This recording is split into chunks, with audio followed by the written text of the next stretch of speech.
রমজানে যেমন আমাদের নিজেদের রুটিনের একটা পরিবর্তন আসে, তেমনি ফেসবুকে ভিডিও ছাড়ারও একটা নিয়ম আছে, সেটারও কিন্তু পরিবর্তন আসে। নর্মাল ডেজে আমরা যেভাবে ভিডিও আপলোড দিতাম, এখন কিন্তু সেভাবে ভিডিও আপলোড দিলে হবে না। মানে টাইমের ক্ষেত্রে একটু চেঞ্জেস আনতে হবে। কয়েক সেকেন্ডের যে ছোটোখাটো রিলগুলো আছে, আমরা দেখা যায় আগে সকালে বা দুপুরের দিকে আপলোড দিতাম, এখন কিন্তু সেই সময় আপলোড দিলে হবে না। সেটা আমাদের আপলোড দিতে হবে এখন ঠিক সেহরির টাইমে। আর লং ভিডিওর ক্ষেত্রে যদি আমরা সন্ধ্যার দিকে আপলোড দিই, মানে আজানের পরপর আপলোড দিই, তাহলে কিন্তু হবে না।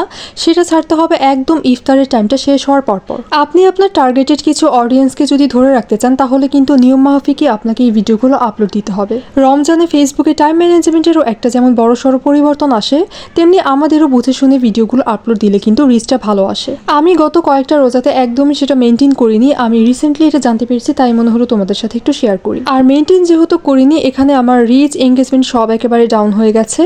আর ভিডিওতে ভিউজের কথা সেটা আর নাই বললাম, আমার পেজটা চেক করলেই তোমরা ভালো বুঝতে পারবে। এনিওয়ে, এই ছিল আমার আজকের ভিডিও। তোমাদের যদি মনে হয় এই ভিডিওটা তোমাদের কোনো কাজে আসবে, তাহলে অবশ্যই একটা শেয়ার দিয়ে দিও। কথা হবে নেক্সট কোনো দিন নেক্সট কোনো টপিক নিয়ে। Till then take care and আল্লাহ হাফেজ। Thanks for watching.